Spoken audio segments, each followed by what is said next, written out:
야고보서 1장 1절에서 12절까지 말씀을 저와 여러분이 한 절씩 교독하도록 하겠습니다. 1절입니다. 하나님과 주 예수 그리스도의 종 야고보는 흩어져 있는 12지파에게 문안하노라. 내 형제들아, 너희가 여러 가지 시험을 당하거든 온전히 기쁘게 여기라. 이는 너희 믿음의 시련이 인내를 만들어내는 줄 너희가 알미라. 인내를 온전히 이루라. 이는 너희로 온전하고 구비하여 조금도 부족함이 없게 하려 함이라. 너희 중에 누구든지 지혜가 부족하거든 모든 사람에게 후히 주시고 꾸짖지 아니하시는 하나님께 구하라. 그리하면 주시리라. 오직 믿음으로 구하고 조금도 의심하지 말라. 의심하는 자는 마치 바람에 밀려 요동하는 바다 물결 같으니 이런 사람은 무엇이든지 주께 얻기를 생각하지 말라. 두 마음을 품어 모든 일에 정함이 없는 자로다. 낮은 형제는 자기의 높음을 자랑하고 부한 자는 자기의 낮아짐을 자랑할지니 이는 그가 풀의 꽃과 같이 지나감이라. 해가 돋고 뜨거운 바람이 불어 풀을 말리면 꽃이 떨어져 그 모양의 아름다움이 없어지나니 부한 자도 그 행하는 일에 이와 같이 쇠잔하리라. 시험을 참는 자는 복이 있나니 이는 시련을 견디어낸 자가 주께서 자기를 사랑하는 자들에게 약속하신 생명의 면류관을 얻을 것이기 때문이라. 아멘. 오늘은 시험의 때에 가져야 할 믿음이라는 제목으로 함께 말씀을 살펴보도록 하겠습니다. 살다 보면은 하나님이 계시는데 왜 이런 일이 일어나는지 때로는 이해가 되지 않아서 하나님께 원망하는 그런 일이 생길 때가 있습니다. 때로는 하나님을 향해 아무리 도와달라고 외쳐도 상황이 조금도 나아지지 않고 한숨과 눈물이 가득한 그런 때도 있다라는 것입니다. 오늘 말씀은 이런 시련을 만난 그리스도인들을 향해서 주신 하나님의 말씀입니다. 자, 정말 그리스도인들에게 이런 시련과 고통이 찾아올 때 우리는 어떤 태도로 살아야 하는지를 말씀은 우리에게 보여줍니다. 오늘 말씀을 통해서 우리 모두가 시련과 고통을 잘 이겨내는 참된 믿음을 회복하는 시간이 되기를 주의 이름으로 축원드립니다. 자, 먼저 1절을 보시면 하나님과 주 예수 그리스도의 종 야고보는 흩어져 있는 12지파에게 문안하노라. 자, 1절을 보면 먼저 편지를 쓴 사람과 또한 편지를 받는 사람 또한 서로가 주고받는 문안 인사를 기록하고 있습니다. 자, 먼저 편지를 쓴 사람은 하나님과 주 예수 그리스도의 종 야고보다라고 기록하고 있습니다. 자, 성경에는 3명의 야고보가 나옵니다. 그 중에 우리가 알고 있는 야고보는 예수님의 제자와 또한 예수님의 동생 야고보가 그 중에 유명합니다. 자, 오늘은 제자 야고보가 아니라 예수님의 동생 야고보가 이 야고보서를 썼다라는 것입니다. 자, 원래 예수님의 동생 야고보는 예수님을 믿지 않았던 사람입니다. 그러나 부활의 주님을 만난 후에 그의 삶은 완전히 달라지게 되는 것입니다. 사도행전 말씀을 보면 베드로가 투옥된 후에 예루살렘을 떠나게 되었습니다. 그때 예루살렘 교회의 지도자로 세워진 사람이 바로 이 야고보라는 것입니다. 갈라디아 1장 19절을 보셔도 바울이 예루살렘 교회를 방문했을 때 주의 형제 야고보 외에는 아무도 만나지 못했다라고 기록을 합니다. 또한 사도행전 15장을 보셔도 예루살렘 총회 때에 회장 역할을 하고 있는 사람이 바로 이 야고보입니다. 자, 당시 야고보는 정말로 교회의 중요한 일꾼이 되어서 하나님의 나라를 위해 헌신하는 삶을 살아가고 있었던 것입니다. 그래서 갈라디아서 2장 9절 말씀을 보면 바울이 야고보를 가르쳐서 초대교회의 기둥과 같은 일꾼이다라고 평가를 하고 있습니다. 자, 그는 충분히 자기를 내세울 만한 많은 조건을 가지고 있는 사람입니다. 자, 그러나 오늘 그는 자신을 어떻게 소개하고 있습니까? 하나님과 주 예수 그리스도의 종 야고보라고 자기를 소개합니다. 예수의 동생 야고보, 예루살렘 교회의 지도자 야고보, 이런 식으로도 얼마든지 자기를 소개할 수가 있었습니다. 그러나 야고보는 그럴 필요를 느끼지 않았습니다. 부활에 예수님을 만나고 보니 그런 것들은 중요하지 않게 생각되었던 것입니다. 자, 이제 그에게 중요한 것은 하나님과 예수 그리스도의 종으로 살아가는 것입니다. 예수의 친동생이라는 것이 자랑스러운 것이 아니라 예수님의 종으로 사는 것이 자랑스러운 그런 사람이 된 것입니다. 그 당시 종은 주인에게 절대 복종하고 절대 겸손하며 절대 충성하는 그런 삶을 살아야 합니다. 그래서 야고보는 이제 예수님에게만 절대 복종하고 절대 겸손하며 절대 충성하는 그런 삶을 살아가는 사람이라고 고백하는 것입니다. 그에게 이제 예수님을 떠난 삶은 아무런 의미가 없는 그런 인생이라는 것을 고백하고 있는 것입니다. 자, 이제 두 번째로 편지를 받는 사람들을 함께 보기를 원합니다. 흩어져 있는 12지파라고 기록을 합니다. 흩어져 있다라는 말은 헬라어로 디아스포라라는 말입니다. 자, 디아스포라라는 말은 원래 바벨론 포로 시대부터 이스라엘 땅을 떠나서 다른 나라에 흩어져 살아가는 이스라엘 백성들을 의미하는 말입니다. 그리고 12지파라는 표현도 구약 시대에 하나님의 택하심을 받은 이스라엘 민족 전체를 나타내는 표현입니다. 자, 그래서 이 표현은 지금 전 세계에 흩어져 있는 모든 하나님의 백성이라는 표현입니다. 자, 12지파라는 표현을 쓴 것은 지금 신약 시대 그리스도인들도 모두 참된 하나님의 백성이라는 것을 이들에게 나타내는 표현이라는 것입니다. 자, 그러면 그들은 왜 이렇게 흩어지게 되었는가 살펴보기를 원합니다. 자, 초대교회 당시에 예루살렘 교회에 큰 핍박이 일어나서 여기저기로 뿔뿔이 흩어지게 됩니다. 그리고 야고보서가 기록될 당시 로마 제국 전체에 또한 큰 박해가 일어났습니다. 그래서 지금 흩어져 있는 그리스도인들은 믿음 때문에 엄청난 시련과 고난을 당할 수밖에 없는 그런 사람들입니다. 자, 그러나 그들은 시련을 만났지만 가는 곳마다 복음을 전파하며 하나님의 나라를 확장하는 삶을 살았습니다. 사실 그들은 믿지 않겠다고 고백만 하면 얼마든지 고난을 피할 수가 있었습니다. 그러나 부활의 주님을 만났기 때문에 모든 시련을 견뎌내며 복음을 전파하는 삶을 살아가고 있었던 것입니다. 자, 그런데 이런 세월이 20년 정도가 지났습니다.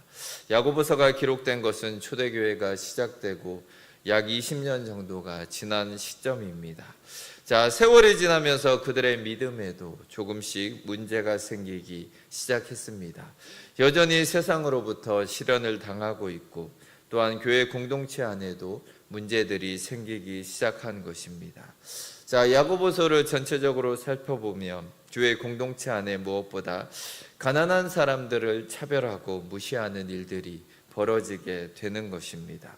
또한 말로써 서로를 비방하고 비난하는 일들이 벌어진 것을 보게 됩니다.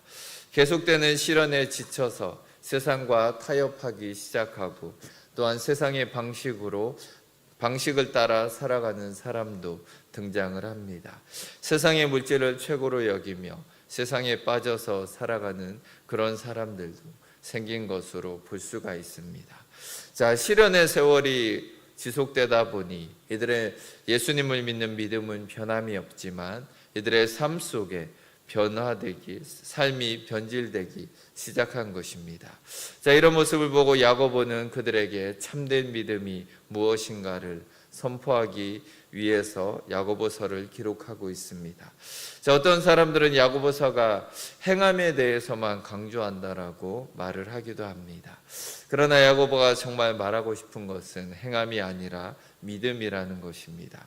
참된 믿음은 시련을 이길 수 있는 믿음이고 또한 행함으로 증명이 될 수 있는 믿음이 진정한 믿음이다라는 것을 야고보는 말하고 싶은 것입니다. 시련을 이겨낼 수 있는 믿음, 또한 삶에서 진정한 변화가 있는 그런 참된 믿음을 회복해야 한다라는 것을 말하고 있는 것입니다. 자, 야고보서는 가장 먼저 무엇을 말하고 있습니까? 바로 시련을 이겨내는 믿음을 말하고 있습니다.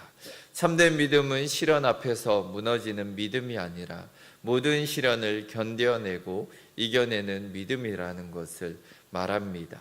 참된 믿음은 시련 때문에 변질되는 믿음이 아니라 시련에도 불구하고 순결한 믿음을 지켜내는 것이라는 것을 말하고 있습니다. 자, 2절을 보시면 내 형제들아 너희가 여러 가지 시험을 당하거든 온전히 기쁘게 여기라. 자, 가장 먼저 내 형제들아 너희가 시험을 당하거든 이렇게 시작을 합니다. 시험이라는 말은 시련이라는 뜻을 내포하고 있습니다. 당한다라는 말은 느닷없이 예기치 않게 만나게 되는 것을 의미하고 있습니다. 또한 원문은 현재형이 사용되어서 이 시련은 아직도 사라지지 않고 계속돼서 반복하고 일어나고 있는 그런 시련을 의미하고 있는 것입니다. 자, 이런 시련을 누가 만났다라고 기록합니까? 너희가 만났다라고 말합니다. 자, 다시 얘기하면 그리스도인들이 이 시련을 만난 것입니다. 그리스도인들에게 고난이 찾아오고 시련이 찾아오고 시험이 얼마든지 찾아올 수 있다라는 것입니다. 예수 믿고 구원받으면 아무 문제 없고 시련이 없는 것이 아니다라는 것입니다. 너희에게도 갑자기 예상치 못한 시련과 고통과 문제가 찾아올 수 있다라는 것입니다. 자, 오늘 야고보가 가장 먼저 시련을 말씀한 이유가 무엇일까요? 우리의 믿음이 가장 먼저 증명되어야 하는 곳이 시련을 만난 자리라는 것을 말해주고 있는 것입니다. 참된 믿음은 시련을 통해서 검증된 믿음이 되어야 한다라는 것입니다.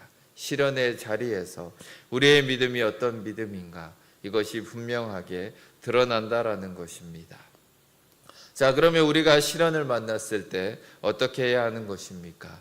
오늘 말씀을 보시면 온전히 기쁘게 여기라라고 기록을 합니다. 자, 이 말씀은 모든 시련을 기쁨으로 받아들이라라는 의미입니다. 지긋지긋한 것으로 생각하지 말라라는 것입니다. 우리가 참된 믿음을 가졌다면 시련을 만났을 때 당당하게 앞으로 나아갈 수 있어야 한다라는 말입니다. 그러나 대부분의 사람들은 시련을 만났을 때 기뻐하지 않습니다. 대부분의 사람들은 시련을 피해갈 때 그때 기뻐합니다. 그래서 시련에서 벗어나면 감사합니다. 간증도 하고 헌금도 드립니다. 그러나 시련을 만났을 때 감사헌금을 드리는 사람은 본 적이 없습니다. 시련을 만난다라는 것이 결코 행복한 일이 아니기 때문입니다. 그런데 오늘 야고보는 시련을 만났을 때 온전히 기쁘게 여기라라고 말씀을 합니다. 원문의 뜻은 시련을 만날 때마다라는 의미입니다. 한두 번 이렇게 하는 것이 아니라 어떤 시련이 닥쳐와도 기쁘게 여기며 당당하게 걸어가라라는 의미를 담고 있습니다. 자, 3절을 보시면 이는 너희 믿음의 시련이 인내를 만들어내는 줄 너희가 알미라. 자, 시련을 만났을 때 우리가 기뻐할 수 있는 이유가 무엇입니까? 이 시련이 믿음의 시련이기 때문입니다. 자, 우리가 만난 이 시련이 믿음과 관련이 있다라는 것입니다. 자, 시련을 통해 우리 믿음이 견고하게 자라가고 성장할 수 있다라는 의미입니다. 자, 그러면 어떻게 우리의 믿음을 성장시킬 수 있습니까? 먼저 시련을 통해 우리에게 인내가 만들어진다라는 것입니다. 자, 인내라는 단어의 뜻은 그 자리를 떠나지 않고 그 자리를 지키며 견뎌내는 것이라는 의미입니다. 야고보서에서 인내는 매우 중요한 의미를 가지고 있습니다. 5장 11절에서도 인내하는 자는 복되다라고 기록을 합니다. 그러면서 욥의 인내를 예로 들고 있습니다. 너희가 욥의 인내를 들었고 주께서 주신 결말을 보았거니와 주는 가장 자비하시고 긍휼히 여기시는 이시니라. 믿음의 사람은 인내의 사람이라고 우리에게 말씀하고 있습니다. 자, 언제 우리에게 인내가 훈련이 되겠습니까? 바로 시련의 자리에서 인내가 만들어진다라는 것입니다. 만들어낸다라는 말은 개발시킨다라는 또한 의미를 가지고 있습니다. 시련이 인내를 개발해 준다라는 뜻입니다. 시련의 자리에서 그 자리를 떠나지 않고 끝까지 지키며 견뎌낼 수 있는 능력을 개발할 수 있다라는 의미입니다. 자, 4절을 보시면 인내를 온전히 이루라. 이는 너희로 온전하고 구비하여 조금도 부족함이 없게 하려 함이라. 자, 이런 인내를 또한 온전히 이루라라고 말씀을 합니다. 그렇게 하면 우리가 온전하고 구비하여 조금도 부족함이 없게 된다라고 기록을 합니다. 인내를 온전히 이루게 될 때 우리가 충분히 훈련되고 성숙한 하나님의 사람이 될 수 있다라는 의미입니다. 그래서 어떤 유혹과 도전이 와도 흔들리지 않는 능력 있는 그리스도인으로 설 수 있다라는 의미입니다. 자, 여기서 인내를 온전히 이루라는 말씀이 중요합니다. 원문을 직역하면 인내가 반드시 그의 일을 끝내도록 하라라는 의미입니다. 자, 어떤 일입니까? 내가 온전하게 성장할 때까지 모든 것을 구비하여 부족함이 없는 사람이 될 때까지 인내하며 기다리며 그 자리를 지키는 삶을 살아야 한다라는 그런 의미입니다. 때로는 우리의 삶이 너무 힘들어서 그만두고 도망가고 싶을 때가 있을 것입니다. 때로는 교회를 떠나고 싶은 때가 있다라는 것입니다. 그러나 중간에 절대 포기하지 말고 끝까지 내 자리를 지키며 인내하시기를 바랍니다. 내 가정을 지키고 내 직장을 지키고 또 내 사명을 지키시기 바랍니다. 내가 끝까지 포기하지 않으면 하나님은 나를 통해서 하나님의 일하심을 경험하게 될 것입니다. 바로 이것이 그리스도인이 만나는 시련의 참된 의미입니다. 성경은 이런 시련을 믿음의 시련이라고 말씀하고 있습니다. 자, 이 시련 때문에 우리의 믿음이 더욱 견고한 믿음이 된다라는 것입니다. 그래서 우리가 시련이 올 때 지긋지긋하다라고 생각하지 않기를 바랍니다. 불행으로 여기며 괴로워하지 않기를 바랍니다. 도리어 성경이 말한 것처럼 온전히 기쁘게 여기며 인내로 견뎌내고 승리하는 성도님들이 되시길 주의 이름으로 축원드립니다. 자, 이제 5절을 보시면 너희 중에 누구든지 지혜가 부족하거든 모든 사람에게 후히 주시고 꾸짖지 아니하시는 하나님께 구하라. 그리하면 주시리라. 자, 야고보 사도는 시련의 때에 지혜를 구하는 믿음을 가져야 한다라고 말하고 있습니다. 시련의 때에 하나님이 주시는 지혜가 필요하다라는 것입니다. 하나님의 지혜는 시련을 이길 수 있는 능력이 되기 때문입니다. 하나님의 도움이 없다면 우리가 시련을 이겨낼 수 없기 때문에 하나님께 지혜를 구하는 기도를 해야 하는 것입니다. 자, 모든 시련이 다 우리에게 유익한 것이 아닙니다. 하나님의 도우심과 인도하심이 없는 시련은 도리어 우리에게 상처와 아픔을 남게 할 뿐이라는 것입니다. 우리가 인간의 힘으로 극복하려고 할 때 상황은 더욱더 악화될 수밖에 없는 것입니다. 시련을 통해 더욱 성숙한 하나님의 사람이 되려면 반드시 하나님의 도움을 받아야 하는 것입니다. 그래서 기도하라고 말씀하는 것입니다. 시련이 무조건 좋은 것이 아닙니다. 하나님이 주시는 지혜와 능력으로 그 시련을 극복했을 때 그 시련은 우리에게 유익이 되는 것입니다. 그러므로 시련의 때에 우리가 잊지 말고 반드시 해야 하는 것이 기도입니다. 기도할 때 우리는 하나님의 도움을 분명하게 경험할 수 있게 되는 것입니다. 자, 어떤 기도를 드리라고 합니까? 지혜를 달라라고 기도하라고 기록합니다. 나의 경험과 나의 생각과 나의 능력으로 시험을 이기려고 하지 말라라는 것입니다. 시험 당할 때 가장 필요한 것은 하나님의 지혜라는 것을 알아야 하는 것입니다. 자, 우리는 어려운 시험을 만났을 때 그것을 극복할 수 있는 지혜를 달라고 하나님께 기도해야 하는 것입니다. 기도하는 자에게 하나님은 어떻게 응답을 하십니까? 모든 사람에게 후히 주시고 꾸짖지 아니하시는 하나님께서 반드시 우리에게 주신다라고 약속하십니다. 후히 주신다는 말씀은 실현의 때가 가장 구체적으로 또한 풍성하게 기도 응답을 경험할 수 있는 기회가 된다라는 것입니다. 또한 꾸짖지 아니하신다라는 것은 우리를 비난하지 않으신다라는 의미입니다. 그리하면 주시리라, 주실지도 모른다라는 것이 아니라 반드시 주신다라고 약속해 주십니다. 자, 그래서 우리는 어떤 마음으로 기도해야 합니까? 6절과 7절을 보시면 오직 믿음으로 구하고 조금도 의심하지 말라. 의심하는 자는 마치 바람에 밀려 요동하는 바다 물결 같으니 이런 사람은 무엇이든지 주께 얻기를 생각하지 말라. 기도할 때 오직 믿음으로 구하고 조금도 의심하지 말라라고 말씀합니다. 하나님을 신뢰하는 마음이 없이 기도하지 말라라는 의미입니다. 하나님을 의지하는 믿음이 없이 기도하면 아무런 응답도 없고 능력도 없고 기적도 없다라는 것입니다. 자, 하나님은 우리에게 가장 먼저 확신을 심어주시고 그 다음에 응답을 주신다라는 것입니다. 그래서 우리가 먼저 응답을 달라고 때를 쓰면서 기도하면 안 되는 것입니다. 하나님이 응답하시면 그때 내가 믿겠다라고 말하는 것도 안 된다라는 것입니다. 먼저 믿을 수 있는 믿음을 달라고 우리는 기도해야 합니다. 분명하고 확실한 믿음을 달라고 우리는 기도하며 나아가야 하는 것입니다. 자, 그러면 언제까지 기도해야 합니까? 하나님이 이런 확신을 주실 때까지 우리가 기도해야 하는 것입니다.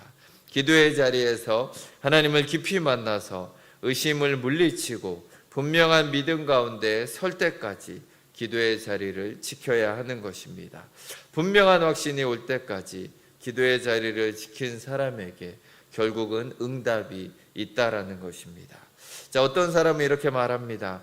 하나님이 기억력이 나쁘냐? 왜 이렇게 계속 기도해야 되냐? 하나님은 한 번만 기도하면 다 아시는데 뭘 그렇게 자꾸자꾸 똑같은 기도를 하냐? 이렇게 말하는 분들이 계십니다.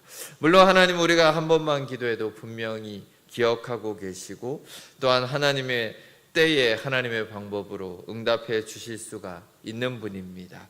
문제는 하나님이 아니라 우리에게 있습니다. 우리가 딱 한 번만 기도하면 우리가 시험에 든다라는 것입니다. 우리가 하나님을 신뢰하지 못하고 자꾸 인간의 방법을 찾게 되는 것이 문제입니다. 이것을 오늘 말씀은 바람에 밀려 요동하는 바다 물결 같은 사람이라고 비유하고 있는 것입니다. 하나님을 신뢰하지 못하고 의심에 사로잡혀서 이리저리 흔들리는 삶을 살아갈 수밖에 없다라는 것입니다. 그래서 우리에게 시험에 들지 않게 깨어있어 기도하라고 예수님도 말씀하신 것입니다. 기도하면 오직 하나님만 바라보게 되기 때문입니다. 기도하며 하나님을 깊이 만나고 참된 확신 가운데 흔들리지 않는 믿음으로 설 수 있기 때문입니다. 자, 8절 말씀 보시면 두 마음을 품어 모든 일에 정함이 없는 자로다. 확신이 없이 기도하는 사람은 모든 일에 정함이 없는 사람이라는 것입니다. 정함이 없다라는 것은 결정을 내리지 못하는 것을 의미합니다. 그러니까 모든 일에 결정을 내리지 못하고 이리 흔들리고 저리 흔들리는 불안한 인생을 살아갈 수밖에 없다라는 것입니다. 자, 결국 기도가 무너지면 사람이 이렇게 된다라는 것입니다. 기도를 통해서 참된 확신을 하나님으로부터 얻지 못하면 우리의 모든 삶이 불안해질 수밖에 없는 것입니다. 언제나 흔들리고 염려하고 방황하는 인생이 된다라는 것입니다. 기도를 통해 힘을 얻는 사람은 어떤 시련이 와도 흔들리지 않고 굳게 서서 믿음으로 나아갈 수가 있는 것입니다. 시련의 때에 기도를 하는 이유는 우리가 견고하게 설 수 있기 때문입니다. 기도하면 방법이 생기고 기도하면 분별력이 생기고 또한 기도하면 감당할 수 있는 힘을 하나님이 주시기 때문입니다. 시련의 때에 기도하는 믿음의 사람들이 되시길 주의 이름으로 축원드립니다.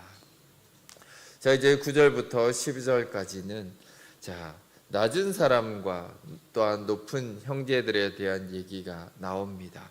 먼저 9절을 보시면 낮은 형제는 자기의 높음을 자랑하고 시련의 때에 낮은 형제는 당당하라고 얘기를 하고 부한 형제들은 겸손해야 할 것을 말하고 있습니다.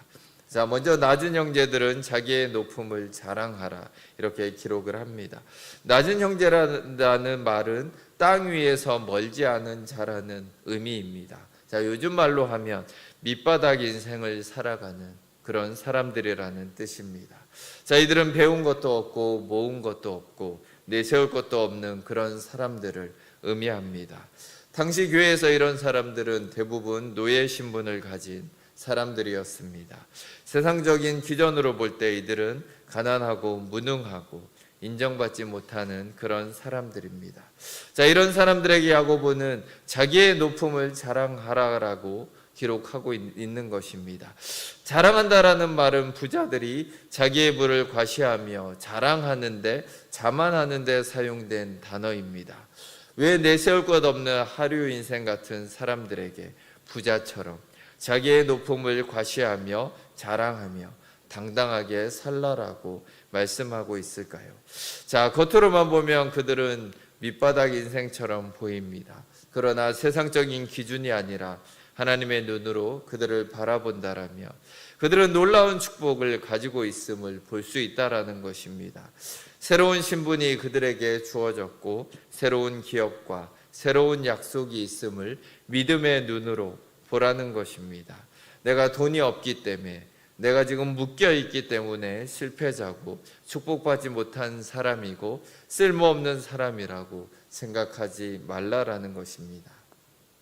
하나님을 만난 순간부터 우리는 실패한 사람이 아니고 가난한 사람이 아니고 망한 사람이 아니라는 것을 분명히 알고 살아가야 한다라는 것입니다. 믿음으로 하나님의 백성이 된 순간부터 우리는 믿음의 기준으로 나를 바라보고 나를 평가할 수가 있어야 합니다. 내가 얼마나 높은 위치에 서 있는가를 생각하고 믿음으로 당당히 살아가라는 의미입니다. 자, 10절과 11절을 보시면 부한 자는 자기의 낮아짐을 자랑할지니 이는 그가 풀의 꽃과 같이 지나감이라. 해가 돋고 뜨거운 바람이 불어 풀을 말리면 꽃이 떨어져 그 모양의 아름다움이 없어지나니 부한 자도 그 행하는 일에 이와 같이 쇠잔하리라. 자, 부한 자들을 향한 말씀입니다. 자, 물질도 있고 명예도 있고 권력도 있는 사람들입니다. 성공한 사람들이라고 우리는 이들을 부르기도 합니다. 자, 세상에서 귀족같이 살아가는 사람 중에서도 예수님을 믿고 공동체 안으로 들어온 사람들이 있었습니다. 자, 이런 자들을 향해서 자기의 낮아짐을 자랑하라라고 말하고 있는 것입니다. 자, 문맥을 보시면 지금 이 시기는 시련의 때라는 것을 알 수가 있습니다. 믿는 사람들이 믿음 때문에 고난을 당하고 시련을 당하고 때로는 죽기도 하는 그런 시대입니다. 자, 이런 시대에 물질적인 능력을 가진 사람들은, 여유 있는 사람들은 어떻게 살아가야 하는 것입니까? 자기의 낮아짐을 자랑하며 살아가라라고 기록을 합니다. 낮아짐이라는 표현은 섬김의 자리로 들어간다라는 뜻을 가진 말씀입니다. 시련의 때의 부자들은 특별히 섬김의 자리로 들어가야 한다라는 의미를 담고 있습니다. 물질적인 능력을 과시하며 교만하게 살지 말고 겸손하게 섬김의 삶을 살아가라는 의미가 있습니다. 부자들은 낮아짐을 모르는 사람들입니다. 그들은 섬김을 받는 자리에 있었지 남을 섬겨본 적이 없는 사람들입니다. 존경을 받고 관심을 받았던 그런 사람들입니다. 그러나 이제 주님은 그들을 향해 낮아짐을 자랑하라라고 기록을 합니다. 너희들도 섬김을 받는 자리가 아니라 섬기는 자리로 내려가야 한다라는 것을 말하고 있습니다. 왜냐하면 예수님이 바로 그런 삶을 사셨기 때문입니다. 하늘의 영광을 버리고 인간으로 오셔서 낮고 천한 모습으로 그 삶을 본을 보여주셨기 때문입니다.